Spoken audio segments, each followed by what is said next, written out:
대통령실은 대응책을 논의하기 위해 곧바로 긴급회의를 열었습니다. 일단 최악의 상황은 면했다고 보고 있는데 이번엔 대통령실 연결하겠습니다. 자, 최규진 기자.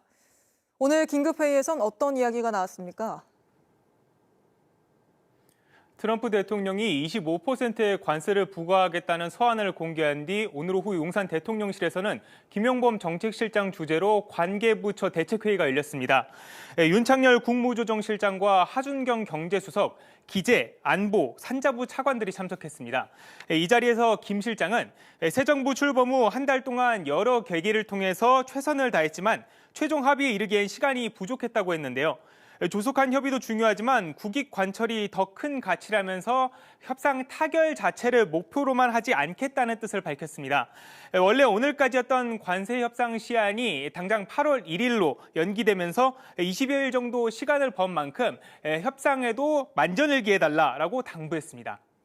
네, 시간을 번 만큼 협상에 만전을 기해달라 했군요. 더 구체적으로 나온 대응책도 있습니까?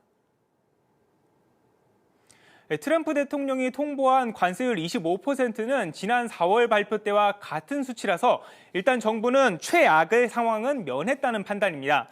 특히 일본의 경우에는 담당 장관이 7번 정도 미국과 협상을 나섰는데도 당초보다 1%포인트 정도 관세율이 높은 상태였는데 이와 관련해서 강유정 대통령실 대변인의 말을 들어보겠습니다.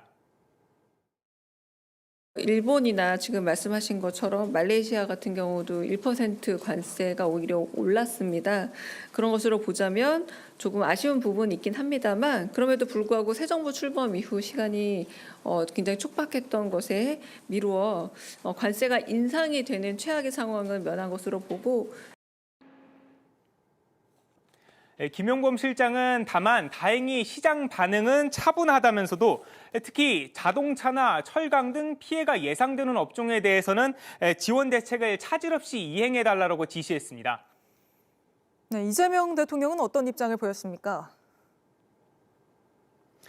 네, 오늘 관세 협상 관련해서 이 대통령의 직접적인 언급은 없었습니다. 내일 워싱턴을 방문했던 위성락 안보실장이 귀국하는 만큼 귀국 이후에 관련 상황을 보고받고 구체적인 대응책을 논의할 것으로 보입니다. 무엇보다 한미 정상회담 개최 여부와 더불어서 여부와 일정 등이 큰 변수가 될 것으로 보이는데 이와 관련해서 위 실장이 어떤 결과를 가져올지도 주목되고 있습니다.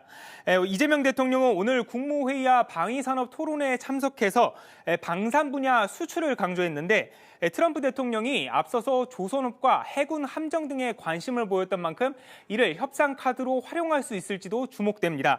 이 대통령의 이와 관련한 토론회 발언을 직접 준비했습니다.